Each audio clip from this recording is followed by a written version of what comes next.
जी।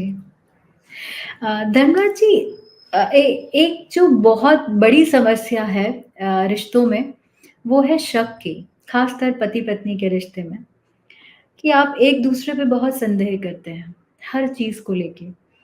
तो ऐसा ही एक प्रश्न आया है कि मेरी जो पत्नी है, वो मुझ पे बहुत संदेह करती हैं और उनको समझाना कई बार नामुमकिन हो जाता है। तो ये जो संदेह है, ये क्यों होता है? मतलब इसका स्रोत अगर हम पता करें कि आदमी के मन में संदेह पैदा क्यों होता है? या तो कोई ऐसी पास्ट लाइफ़ रही हो जहाँ पे आपको लगता है कि अच्छा आपने कुछ देखा या आपके साथ कुछ आपने एक्सपीरियंस किया तो एक पॉसिबिलिटी बनती है कि भाई मेरे साथ 2-3 बार ऐसा हुआ तो मुझे अब डर लगने लगा और मुझे लगता है कि शायद सामने वाला भी ये करेगा, या तो एक पॉसिबिलिटी होती है।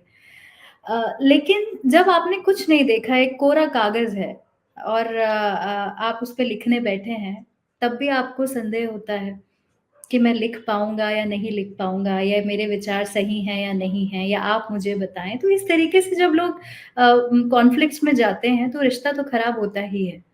और संदेह बहुत ज़्यादा, ये इनसिक्योरिटी जो होती है कि आप किससे बात कर रहे हैं, आप अपना नंबर बताइए, आपका फ़ोन एंगेज क्यों जा रहा था? ऐसे बहुत सारे सवाल जो हम देखते हैं छोटे-छोटे, और वो बहुत डिस्टर्बिंग होते हैं कि आप एक एक्सेस लेने की कोशिश करते हैं दूसरे की लाइफ़ में, और आपको वो शक का जो कीड़ा कहते हैं कि वो जाता नहीं है, तो उस कीड़े को कैसे पकड़ा जाए? हमारे आपके संवाद में छवि जी, यह बात बार-बार में आई है जी, कि किसी भी तरह से जब जीवन में हमारे प्रेम नहीं होता है, जिस जी, जिस घटना को प्रेम कहते हैं, जिस भाव को प्रेम कहते हैं, वो नहीं होता है तो बहुत सारी चीज़ें इस तरीके से कॉन्सिक्वेंस या मतलब झाड़-झंखाड़ के रूप में निकल कर के आती है। जी। अगर आपका हृदय प्रेम से भरा हुआ है, संशय जैसी चीज़ पैदा नहीं होगी। संशय दिखाता है कि प्रेम समाप्त हो गया है। हुँ, हुँ, हुँ। बात यह नहीं है कि वह व्यक्ति क्या कर रहा है, वह व्यक्ति ऐसा कर रहा है या नहीं कर रहा है। अब थोड़ा इस पूरे संदेह के दुष्चक्र को समझते हैं। जी, वह व्यक्ति क्या कर रहा है, यह हमारा विषय नहीं है। हमारा विषय ये है कि हमारे अंदर संदेह पैदा क्यों हो रहा है? जी। संदेह का पैदा होना यह संकेत है कि हम प्रेम से महरूम हो गए हैं, या जिस चीज को, जिस भाव को, जिस विचार को, जिस ख्याल को, जिस धारणा को प्रेम हमने समझा था, उसमें अनिवार्य रूप से संदेह निकल करके आना ही था। हम किस भाव को प्रेम कहते हैं? हुँ, जहाँ पर हुँ। हमारी कुछ स्वार्थ पूर्ति होती है, कुछ विनिमय होता है, कुछ कोई व्यक्ति देता है, कुछ आप देते हैं, तो विनिमय है। उसके आधार पर अगर कोई संबंध है, तो उसको हम प्रेम कह देते हैं। चाहे वो अ, शरीर से संबंधित हो, या कुछ विचारों से संबंधित हो, या कुछ भावनाओं से संबंधित हो, या कुछ सामाजिक जो लोक व्यवहार है, उसकी संस्कारग्रस्तता से संबंधित हो। इन सब चीज़ों के मेल-जोल को हम आप एक नाम दे देते हैं कि यह प्रेम है। इन सब के जो आकर्षण, रूठना, मनाना है, इस भाव को हम आप प्रेम नाम दे देते हैं। अब यह सब कुछ नैसर्गिक नहीं, असल नहीं, यह वास्तविक नहीं है, तो अब क्या होता है कि कुछ चीज़ें जो हैं, जो जिन आधारों पर बनी हुई हैं, उसमें आप कँपते हैं कि अरे! कहीं यह छूट ना जाए। वह हमारे अंदर क्या है, जिसके खोने के लिए हम कँप जाते हैं।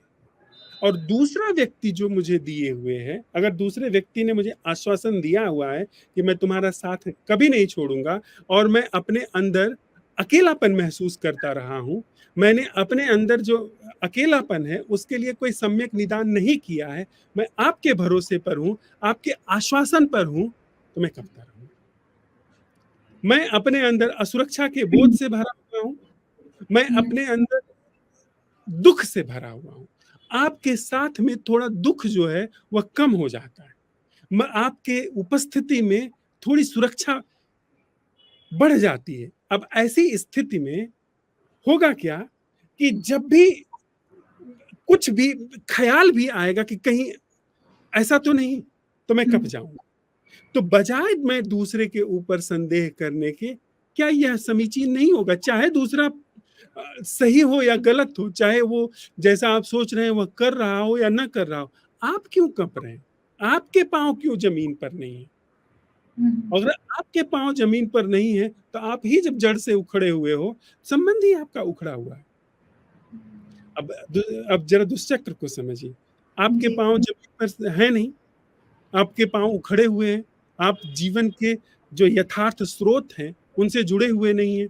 जीवन जो उपस्थित है, उसमें आप हैं नहीं और आपने आधार बनाया है एक ख़्याल को दूसरे पे, कि वह मेरे साथ है। तो अब जो है, वो उस ख़्याल से कितनी दूर तक जा रहा है? कोई प्रेम का स्रोत तो रिश्ते में बह नहीं रहा है, ख़्याल बह रहे हैं, थोड़ी धारणाएँ, मान्यताएँ बह रही हैं, उससे कोई प्रेम तो आ नहीं रहा है। अब हुँ, ऐसी स्थिति में क्या होगा कि और आप आशंकित होंगे कि अरे! यह कहीं अब पहले तो प्रेम कर रहा था, अब तथाकथित प्रेम कर रहा था, अब तो प्रेम आ नहीं रहा है, तो आप और भी आशंकित हो रहे हैं। जितना हुँ, आप और आशंकित हो रहे हैं, उतना वह और दूर जा रहा है। जितना वह और दूर जा रहा है, उतना आप और आशंकित, तो फिर एकदम से स्थिति जो होती है, हाथ के बाहर चली जाती है।